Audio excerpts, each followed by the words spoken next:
کرنے سے پہلے اگر آپ سے یہ سوال کریں، اگر آپ سے یہ پوچھ لے کہ اچھے انسان ہونے کی علامت کیا ہے، نشانی کیا ہے، اگر آپ سے یہ سوال کیا جائے کہ اچھے انسان کی علامت کیا ہے، نشانی کیا ہے، ہو سکتا ہے کہ آپ یہ جواب دیں نمازی ہے تو اچھا ہے، روزے دار ہے تو اچھا انسان ہے، صدقہ خیرات کرتا ہے تو اچھا انسان ہے، تہجد گزار ہے تو اچھا انسان ہے، قرآن کی تلاوت کرتا ہے، ذکر و اذکار کرتا ہے تو اچھا انسان ہے، بھلی بات کرتا ہے تو اچھا انسان ہے. یہ سارے جوابات غلط ہو سکتے ہیں. سوال اب بھی باقی ہے کہ اچھے انسان کی سب سے بڑی علامت کیا ہے، سب سے بڑی نشانی کیا ہے؟ جواب یہ ہے کہ انسان کے اخلاق جتنے اچھے ہوں گے، انسان کے اخلاق جتنے اچھے ہوں گے وہ انسان سب سے اچھا کہلائے گا. میں دوبارہ اس جملے کو دہرا رہا ہوں، جو انسان اخلاق میں اچھا ہوگا وہ انسان سب سے اچھا ہوگا. ہو سکتا ہے کہ آپ کے ذہن میں اعتراض پیدا ہو رہا ہو کہ نمازی بھی ہے، روزے دار بھی ہے، قرآن کی تلاوت بھی کرتا ہے، ذکر و اذکار کرتا ہے، تہجد گزار ہے، بے شمار خوبیاں ہیں، تو کیا وہ اچھا انسان نہیں ہے؟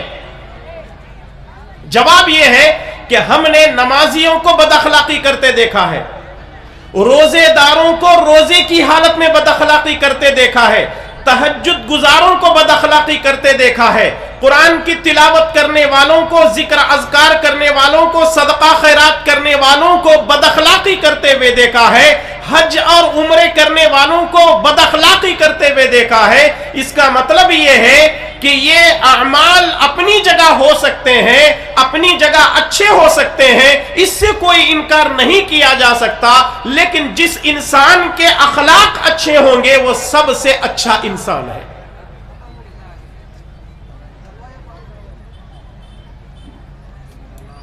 ایک دوسرا سوال،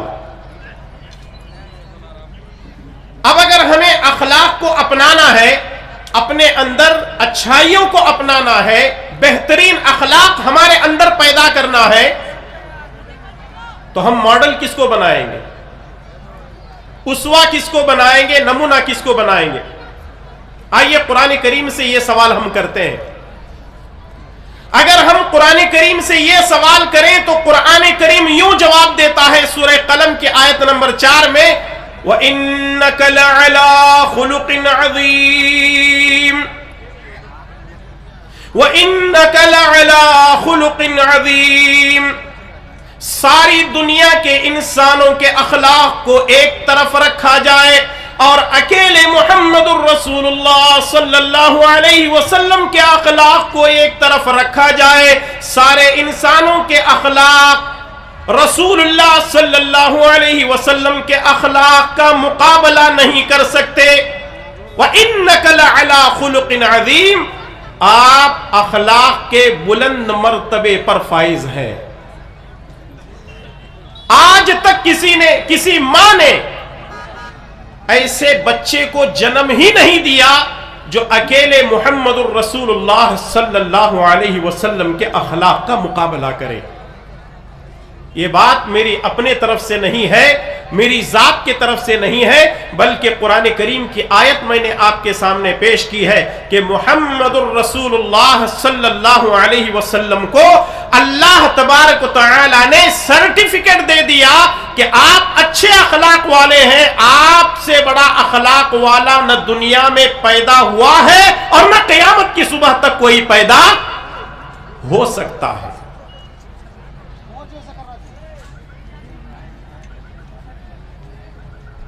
جب آپ کے اخلاق اتنے عمدہ ہیں، آپ کا کردار اتنا بہترین ہے، تو اب ضرورت بھی اس بات کی ہے کہ ہم رسول اللہ صلی اللہ علیہ وسلم کے اخلاق اور کردار کو اپنائیں.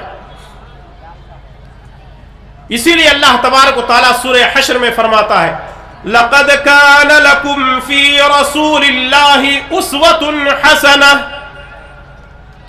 लक़द कान लकुम फी रसूलिल्लाहि उस्वतुन हसनह, कि रसूलुल्लाह सल्लल्लाहु अलैहि वसल्लम तुम्हारे लिए उसवा है, तुम्हारे लिए नमूना है, तुम्हारे लिए मॉडल है। रसूल ने जैसे किया है वैसे करो, तब जाकर के तुम्हारे अंदर वो सिफात पैदा हो सकती है। आज हमारे नौजवानों को हम देखते हैं,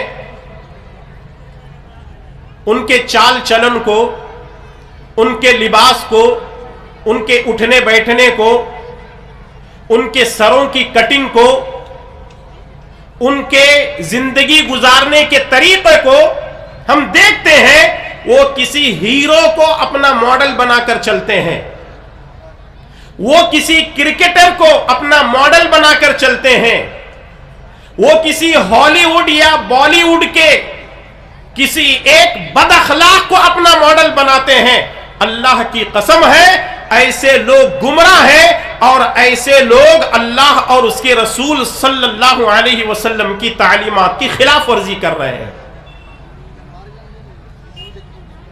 नौजवानों, आज जरूरत इस बात की है कि हम रसूलुल्लाह सल्लल्लाहु अलैहि वसल्लम के अखलाक को अपनाएं। एक तो अल्लाह का कलाम यह कह रहा है कि आप सबसे अजीम अखलाक वाले हैं। अगर जिंदगी में कामयाबी चाहते हो, आखिरत में कामयाबी चाहते हो, तो रसूलुल्लाह सल्लल्लाहु अलैहि वसल्लम को अपना मॉडल बनाओ, अपना उसवा और नमूना बनाओ। सही अल जामे की रिवायत, अम्मा आयशा सिद्दीका रज़ियल्लाहु ताला अन्हा से किसी ने सवाल किया कि रसूलुल्लाह सल्लल्लाहु अलैहि वसल्लम के अखलाक कैसे थे, रसूलुल्लाह सल्लल्लाहु अलैहि वसल्लम के कैरेक्टर कैसे थे। तो अम्मा आयशा रज़ियल्लाहु ताला अन्हा ने एक ही जुमले में इस सवाल का जवाब दे दिया। लेकिन अम्मा आयशा रज़ियल्लाहु ताला अन्हा के उस कौल को नकल करने से पहले यहां एक बात मैं आपको बता दूं, अगर किसी आदमी के बारे में जानना हो कि वो कितना अच्छा है, कितने अच्छे अखलाक वाला है, सबसे ज्यादा जानने वाली उसकी अपनी बीवी होती है। अगर किसी इंसान के बारे में आपको जानकारी चाहिए ना, तो आप उसकी बीवी से पूछ ले, उसकी पोल खोल देगी उसकी बीवी। हो सकता है कि इस तरह का सवाल, आपके शौहर कैसे हैं, हो सकता है कि अगर अच्छे अखलाक वाला शौहर होगा तो कहेगी मेरे शौहर बहुत उम्दा अखलाक वाले हैं। यह पहला जवाब हो सकता है। अगर आप एक किसी और खातून से पूछें आपके शौहर अखलाक के एतबार से कैसे हैं, अगर वो बदअखलाक होगा, एक तो वो गालियां देना शुरू करेगी, बुरा भला कहना शुरू करेगी, मेरा शौहर एक नंबर का नालायक है, अहमक है। और अगर किसी का शौहर किसी औरत का बैन बैन का मसला है, अगर उससे पूछेंगे तो क्या जवाब देगी? 50-50, अच्छा भी है बुरा भी है। अब आप सोचे, आप अपनी बीवी के साथ, आप अपनी औरत के साथ कितने अच्छे अखलाक से पेश आते हैं। अगर पहला जवाब मिलता है तो अच्छी बात है, दूसरा जवाब मिलता है तो बहुत बुरी बात है, और अगर 50-50 का मामला है तो इसका मतलब यह है कि दूसरे नंबर से तो बेहतर है। तो आप कौन से नंबर पर आना पसंद करेंगे? पहले नंबर पर, दूसरे नंबर पर, या तीसरे नंबर पर? जी, कोई जवाब नहीं आ रहा है। पहले नंबर पर, शादीशुदा ही नहीं है, पहले नंबर की बात कर रही है। अगर शादीशुदा कोई जवाब दे तो पता चले कि आप कौन से नंबर पे जो है नंबर पर आना चाहते हैं। खैर चलिए, अगर पहले नंबर पर आप आना चाहते हैं तो उसके लिए बहुत पापड़ बेलने पड़ेंगे, वैसे उतना आसान भी नहीं है। देखिए, याद रखिए, दूसरों पर कीचड़ उछालना बहुत आसान है, अपने आप को बेहतर बनाकर पेश करना यह बहुत مشکل کام ہے. عورت جانتی ہے کہ میرا شوہر کتنے پانی میں ہے. اما عائشہ رضی اللہ تعالی عنہا سے سوال کیا گیا کیف کان خلق رسول اللہ صلی اللہ علیہ وسلم, رسول اللہ صلی اللہ علیہ وسلم کے اخلاق کیسے تھے؟ اما عائشہ رضی اللہ تعالی عنہا نے جواب دیا کان خلقہ القرآن, قرآن کو دیکھ لو یہی نبی کے اخلاق ہیں. اللہ اکبر. قرآن کو دیکھ لو, قرآن کو پڑھ لو, یہی نبی کے اخلاق ہیں. بعض اہل علم نے بڑی پتے کی بات یہاں پر کہی ہے. یہ بات علماء کرام کو جلد سمجھ میں آئے گی, عوام کو بعد میں سمجھ میں آئے گی انشاءاللہ. بعض اہل علم نے بڑی پتے کی بات کہی ہے, وہ یہ ہے کہ قرآن کریم میں صرف عقیدہ, معاملہ, معاشرت, حلال اور حرام, قصص اور فلاں چیزیں نہیں ہیں. ان تمام چیزوں کے ساتھ ساتھ قرآن ہمارے اخلاق کی بھی تربیت کرتا ہے. تو اسی لیے اگر آپ اخلاق سیکھنا چاہتے ہیں تو اللہ کے کلام سے اپنا تعلق رکھیے اور پیارے نبی جناب محمد الرسول اللہ صلی اللہ علیہ وسلم کے اخلاق اور کردار کو اپنائیے. تو 2 سوالوں کے جوابات آپ کے سامنے آ چکے ہیں. پہلا سوال تھا اچھا انسان کون ہے؟ اس کا جواب یہ آیا کہ جس کے اخلاق سب سے اچھے ہوں گے وہ سب سے اچھا انسان ہے. دوسرا سوال تھا کہ ہم اخلاق کو کہاں سے سیکھیں؟ جواب یہ ملا کہ رسول اللہ صلی اللہ علیہ وسلم کی سیرت کا مطالعہ کریں, قرآن کریم کا مطالعہ کریں, قرآن کریم کو سمجھ کر پڑھیں تو انشاءاللہ تعالی ہمارے اخلاق کے اندر بھی سدھار پیدا ہو سکتا ہے. اب آئیے انس ابن مالک رضی اللہ تعالیٰ عنہ کی وہ حدیث آپ کے سامنے پیش کر دیتا ہوں جو کہ صحیح بخاری کے اندر موجود ہے. حضرت انس ابن مالک رضی اللہ تعالیٰ عنہ فرماتے ہیں رسول اللہ صلی اللہ علیہ وسلم کے بارے میں وہ فرماتے ہیں کہ میں نے 10 سال تک رسول اللہ صلی اللہ علیہ وسلم کی خدمت کی. رسول اللہ صلی اللہ علیہ وسلم نے مجھے 10 سال میں کبھی نہیں ڈانٹا. آپ کے اخلاق تو دیکھیں. حالانکہ انس رضی اللہ تعالیٰ عنہ رسول اللہ صلی اللہ علیہ وسلم کے ساتھ خدمت کیا کرتے تھے, آپ کے غلام تھے, لیکن 10 سال کی عمر میں نبی صلی اللہ علیہ وسلم نے کبھی ان کو نہیں ڈانٹا. اس سے معلوم ہوتا ہے کہ رسول اللہ صلی اللہ علیہ وسلم کتنے با اخلاق اور با کردار شخصیت کے حامل تھے. اب آئیے احادیث کی طرف ہم جاتے ہیں کہ رسول اللہ صلی اللہ علیہ وسلم نے اخلاق کے بارے میں کون سی باتیں بیان فرمائی ہیں. سب سے پہلی بات تو یہ ہے اور سب سے پیاری جو حدیث ہے السلسلۃ الصحیحہ کی روایت ہے.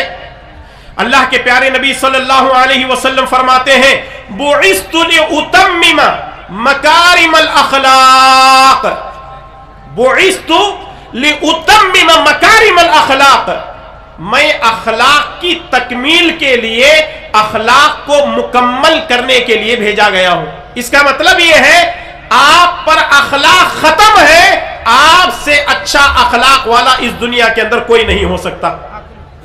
تو معلوم کیا ہوا کہ رسول اللہ صلی اللہ علیہ وسلم اخلاق کو مکمل کرنے کے لیے, اخلاق کی تکمیل کے لیے اس دنیا میں آئے ہیں. دوسری حدیث ہے سنن ابو داؤد کے حوالے سے, اللہ کے پیارے نبی جناب محمد الرسول اللہ صلی اللہ علیہ وسلم فرماتے ہیں اکمل المؤمنین ایمانا احسنهم خلقا, جس کے اخلاق اچھے ہوں گے اس کا ایمان بھی بہتر ہوگا. ایمان میں سب سے بہتر وہ ہوگا جس کے اخلاق اچھے ہوں گے. جس نے ایمان کو پہچانا ہوگا, ایمان کی زندگی گزاری ہوگی, اس کے اخلاق بھی اچھے ہوں گے. اگر کسی کے اخلاق اچھے نہیں ہیں تو اس کا مطلب یہ ہے کہ وہ اپنے ایمان کی خیر منائے. میرے بھائی اور دوستو, مائی اور بہنیں سوچیں اور غور کریں اللہ کے پیارے نبی جناب محمد الرسول اللہ صلی اللہ علیہ وسلم نے اخلاق کو کتنی اہمیت دی ہے. اسی طرح صحیح الجامع کی روایت، اللہ کے پیارے نبی جناب محمد الرسول اللہ صلی اللہ علیہ وسلم صحابہ کرام کے ساتھ بیٹھے ہوئے تھے. آپ صلی اللہ علیہ وسلم نے پوچھا، صحابیوں جانتے ہو کل قیامت کے دن جنت میں میرے سب سے قریب کون سے لوگ ہوں گے؟ کل قیامت کے دن جنت میں میرے قریب سب سے زیادہ کون لوگ ہوں گے؟ تو رسول اللہ صلی اللہ علیہ وسلم کے اس سوال پر صحابہ کرام خاموش ہو گئے. رسول اللہ صلی اللہ علیہ وسلم نے فرمایا، جس کے اخلاق اچھے ہوں گے وہ میری مجلس میں سب سے آگے ہوگا جنت میں. اللہ اکبر.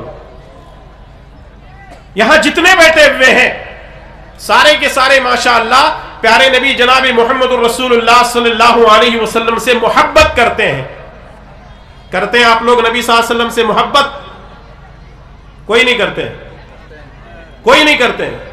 ہاتھ کسی کا نہیں اٹھ رہا ہے، نبی صاحب کو کوئی محبت نہیں ہے. الحمدللہ، ہاتھ نیچے کیجئے. بہت بڑی بات ہے کہ ہم رسول اللہ صلی اللہ علیہ وسلم کی ذات سے، رسول اللہ صلی اللہ علیہ وسلم کی بات سے محبت کرتے ہیں. لیکن عجیب مسئلہ یہ ہے ہمارے پاس وہ نبی کے اخلاق نہیں ہے. یہ محبت صرف ڈھونگ نظر آتا ہے، یا محبت جو ہم یہ کہہ رہے ہیں کہ رسول اللہ صلی اللہ علیہ وسلم سے ہے، اس میں کچھ گڑبڑ نظر آ رہی ہے. اس لیے میرے بھائیوں اور دوستوں، محبت کا معیار یہ ہے کہ نبی کے اخلاق کو اپنایا جائے، نبی کے کردار کو اپنایا جائے. اب آئیے کچھ باتیں آپ کی خدمت میں، یا کچھ احادیث یا کچھ واقعات میں آپ کے سامنے پیش کرنا چاہتا ہوں کہ رسول اللہ صلی اللہ علیہ وسلم اپنے صحابہ کرام کے ساتھ کس اخلاق سے پیش آیا کرتے تھے. صحیح بخاری اور صحیح مسلم کی روایت، معاویہ بن حکم السلمی رضی اللہ تعالیٰ عنہ، وہ کہتے ہیں کہ ایک مرتبہ میں نبی کریم صلی اللہ علیہ وسلم کے پیچھے نماز پڑھ رہا تھا. اچانک کسی نے نماز میں چھینک ماری اور میں نے کہا یرحمک اللہ. اب ظاہر سی بات ہے نماز میں چھینک اگر آئے تو روکے، اگر نہیں رک سکتی ہے تو ہلکی آواز میں چھینک مارنے کی کوشش کریں. لیکن جماہی کا مسئلہ بالکل الگ ہے. وہ یہ ہے رسول اللہ صلی اللہ علیہ وسلم نے فرمایا حالت نماز میں اگر جماہی آئے تو اس کو روکنے کی کوشش کرو، کیونکہ اللہ کے نبی صلی اللہ علیہ وسلم کا فرمان ہے العطاس من اللہ والتثاؤب من الشیطان. چھینک اللہ کے طرف سے ہے اور جماہی کس کے طرف سے ہے؟ شیطان کے طرف سے ہے.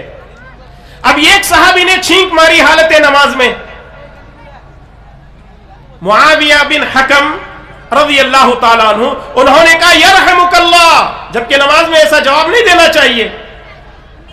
سارے صحابہ اکرام ان کی طرف گھور گھور کر کے دیکھنے لگے، جیسے آج جماعت ہو رہی ہو، نماز ہم پڑھ رہے ہیں امام صاحب کے پیچھے، کسی کا موبائل بجنے لگے اور پھر اس میں گانا، ایک بہت بہترین گانا چل رہا ہو تو لوگ پریشان ہو جاتے ہیں. کوئی ادھر سے جھانکتا ہے، کوئی ادھر سے جھانکتا ہے، یعنی وہ نماز میں وہ چیز خلل پیدا کرتی ہے. اسی لیے امام صاحب کہتے ہیں کہ جب آپ مسجد میں آ رہے ہیں تو اپنا موبائل سوئچ آف یا سائلنٹ کر لیجئے. ایک صحابی نے چھینک ماری، انہوں نے کہا یرحمک اللہ. سارے صحابہ کرام ان کو دیکھنے لگے. جب دیکھنے لگے تو یہ پریشان ہو گئے. انہوں نے دائیں بائیں جھانک کر کے کہا کہ تم لوگ میری طرف کیوں دیکھ رہے ہو، کیوں پریشان ہو رہے ہو، کیوں مجھے دیکھ رہے ہو؟ اب سارے صحابہ کرام اپنے اپنے رانوں پر ہاتھ مارنے لگے خاموش کرانے کے لیے مجھے. میں سمجھ گیا شاید یہ لوگ مجھے خاموش کرانا چاہتے ہیں، اور میں تھوڑی دیر میں خاموش ہو گیا. یہاں تک کہ نماز ختم ہو گئی. جب نماز ختم ہو گئی، رسول اللہ صلی اللہ علیہ وسلم نے مجھے اپنی طرف بلایا. ذرا دیکھیں اخلاقی پہلو رسول اللہ صلی اللہ علیہ وسلم کا کیسے تھا، اس کے اندر آپ کو بہت ساری باتیں ملیں گی.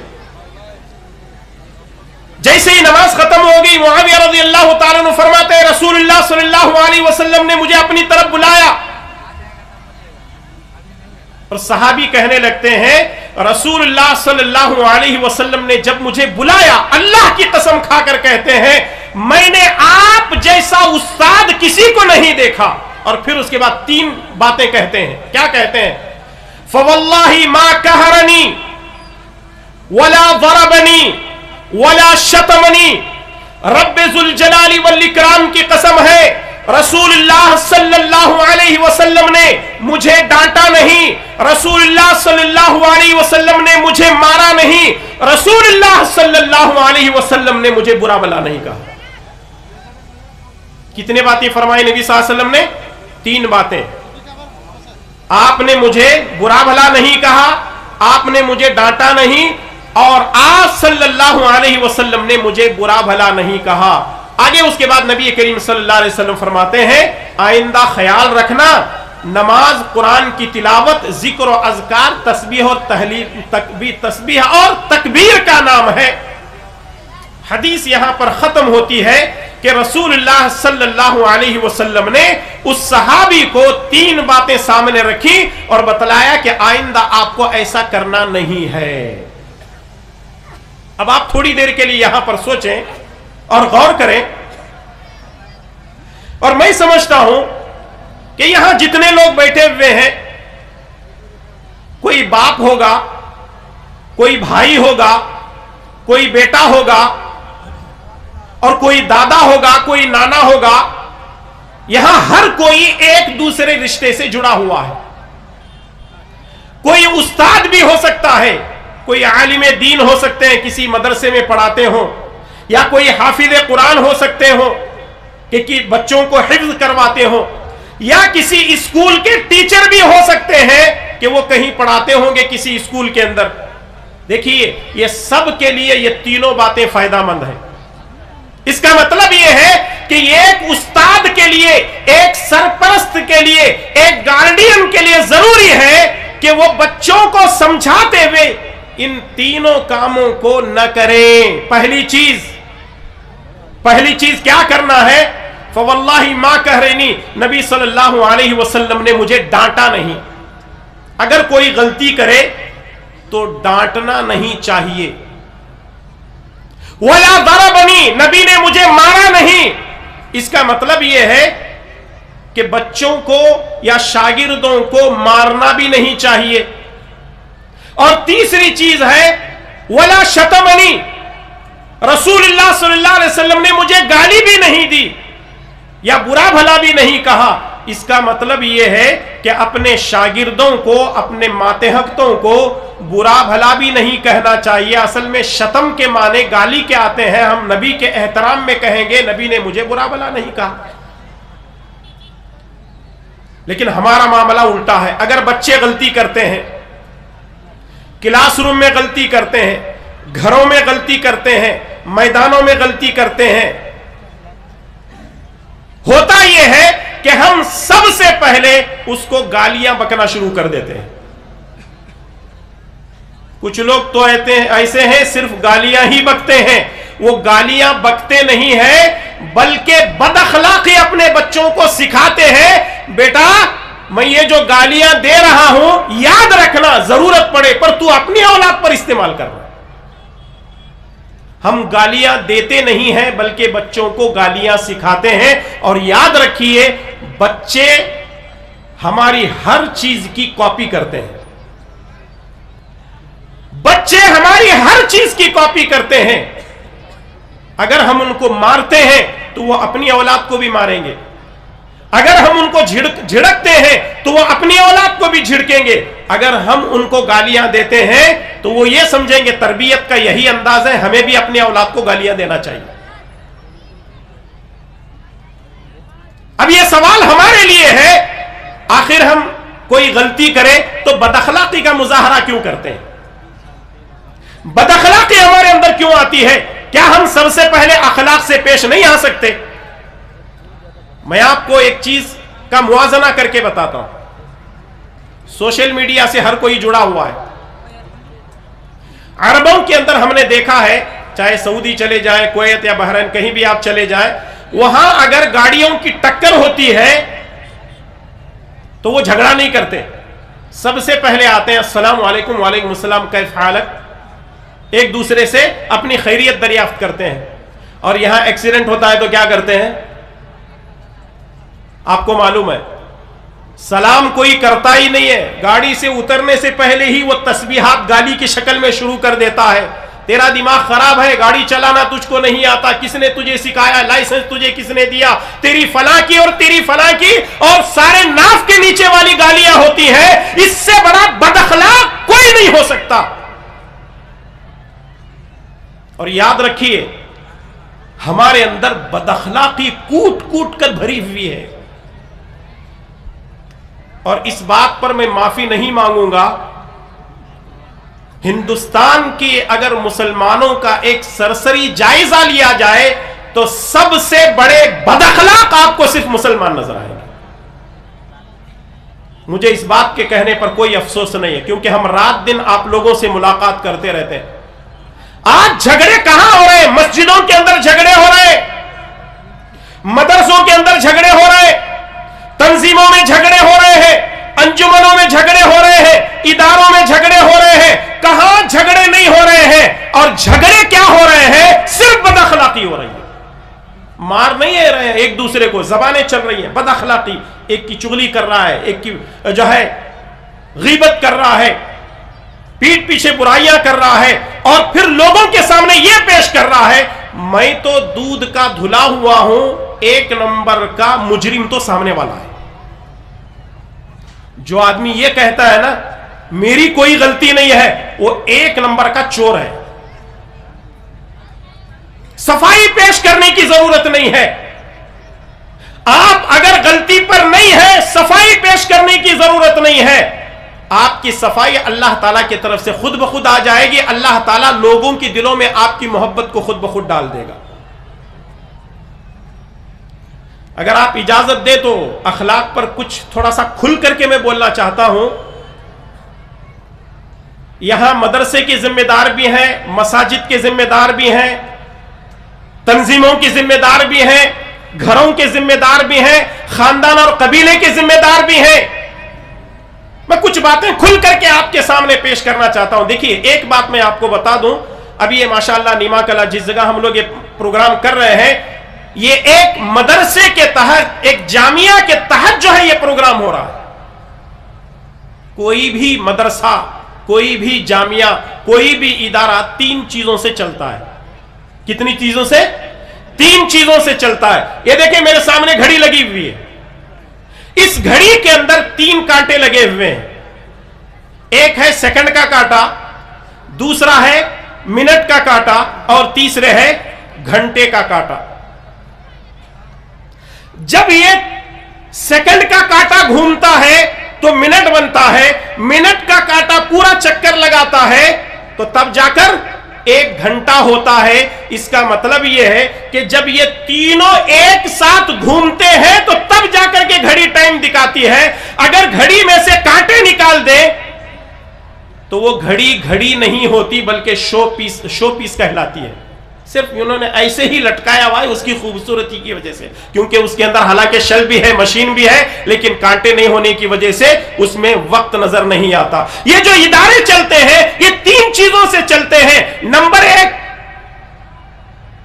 ये जो सेकंड का कांटा है ये तलबा हैं, ये बच्चे हैं जो आप अपने बच्चों को मदरसों में भेजते हैं।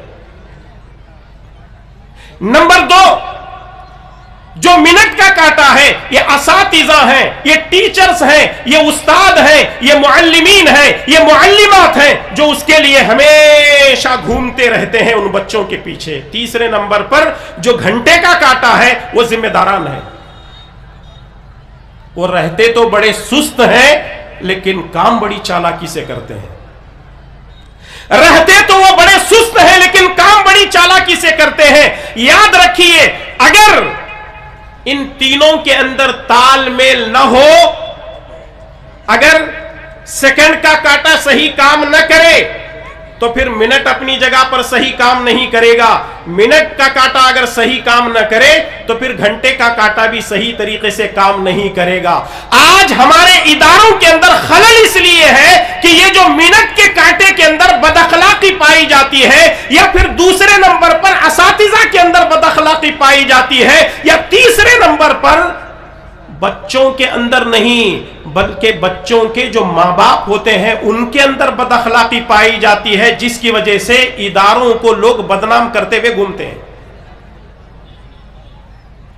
और ये बदअखलाकी है कि बच्चा गलती किया, मदरसे वालों ने निकाल दिया तो वो माँ बाप खामोश नहीं बैठते हैं। फला मदरसा बहुत बुरे लोग हैं, बहुत खतरनाक लोग हैं, बहुत घटिया लोग हैं, उस्ताद भी सही नहीं है, मदरसा भी सही नहीं है, इंतजाम भी सही नहीं है, जिम्मेदारान भी सही नहीं है, ऐसा बदनाम करके रख देते हैं। मेरे भाई और दोस्तों, अगर किसी एक ने गलती की है तो सिर्फ उसकी गलती को लोगों के सामने पेश करो। इदारे को क्यों बदनाम कर रहे हो? इदारे को बदनाम करना यह बदअखलाकी है।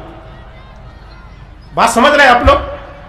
किसी इदारे को बदनाम करना, किसी जिम्मेदार को बदनाम करना, किसी उस्ताद को बदनाम करना, पूरे के पूरे इदारे को बदनाम करना, यह बदअखलाकी है और यह बदअखलाकी फैलती जा रही है।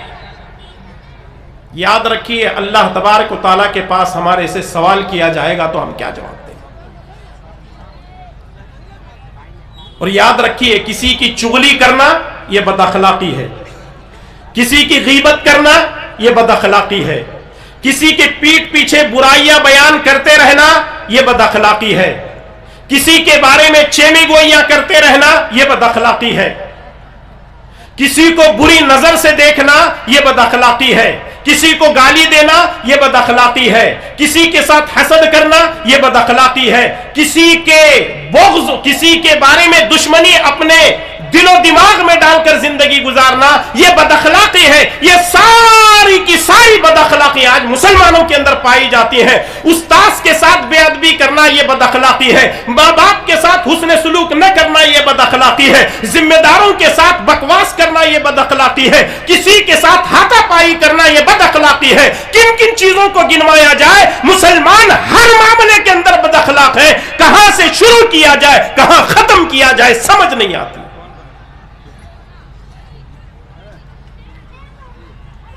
मेरे भाई और दोस्तों, सोचो और गौर करो, हम कहां जा रहे हैं। वो नबी के अखलाक, वो नबी का किरदार, वो नबी की जिंदगी, वो नबी की सीरत, वो नबी के वो अय्याम अपनी जिंदगी के देख लो, पढ़ लो, समझ में आ जाएगा। नबी करीम सल्लल्लाहु अलैहि वसल्लम ने मारा भी तो अखलाक की तलवार से मारा। जालिम से लिया जुल्म का बदला न किसी वक्त, जालिम से लिया जुल्म का बदला न किसी वक्त, मारा भी तो अखलाक की तलवार से मारा। एक वक्त था हिंदुस्तान के अंदर, अपने मुल्क के अंदर, हम गैर मुस्लिम भाइयों को इस्लाम की दावत देते थे। आज हम आपस में इतने बदअखलाक हो चुके हैं, मसलकों में, जमातों में और तंजीमों में ऐसे उलझ गए हैं कि दूसरों को दावत देना इस्लाम की दूर की बात है, हम खुद दीन से दूर होते जा रहे हैं। इससे बड़ी बदअखलाकी और क्या हो सकती है। और यहां मैं देख रहा हूं, मेरी आंखें देख रही हैं कि यहां जितने इस प्रोग्राम के अंदर बुजुर्ग बैठे हैं, उतने ही माशाअल्लाह नौजवान भी बैठे हैं। हमारी दुआएं आपके साथ हैं। अल्लाह तबारक व तआला आपके आने को कबूल फरमाए, अल्लाह तबारक व तआला आपकी जायज ख्वाहिशात को पूरा फरमाए।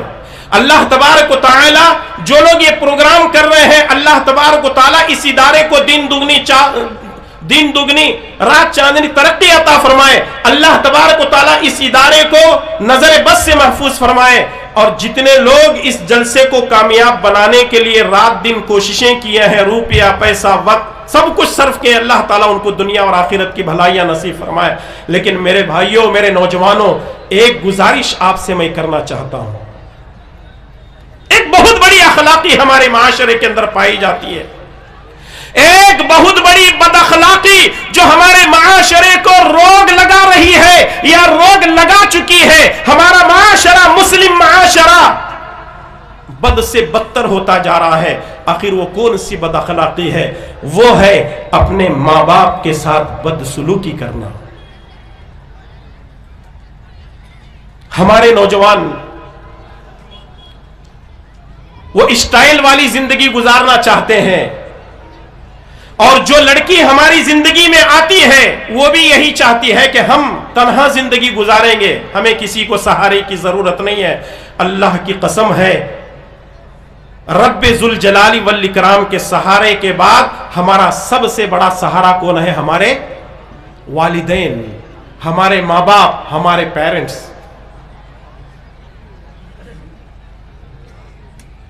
हमने कई ऐसे लोगों को देखा बड़ी बड़ी मजलिसों में अल्लाह और उसके रसूल की बातें करते हैं, बड़ी बड़ी मीटिंगों में इदारों को तरक्की देने की बातें करते हैं, कौम मिल्लत की फिक्र लेकर के चलते हैं, लेकिन उनके घर का माहौल ऐसा है, माँ बिलक रही है, माँ तड़प रही है, माँ तरस रही है, इसको अपने मोबाइल से फुर्सत नहीं है, इसको अपने क्रिकेट से फुर्सत नहीं है, इसको अपने गेम से फुर्सत नहीं है, इसको अपनी बीवी से फुर्सत नहीं है, इसको अपने बच्चों से फुर्सत नहीं है। माँ तरसती है, बेटे को पुकारती है, बेटा दवाई नहीं है, बेटा शुगर बढ़ती जा रही है, बेटा बीपी की दवाई लेके आ जा, लेकिन बेटा अपनी जगह से टस से मस नहीं होता।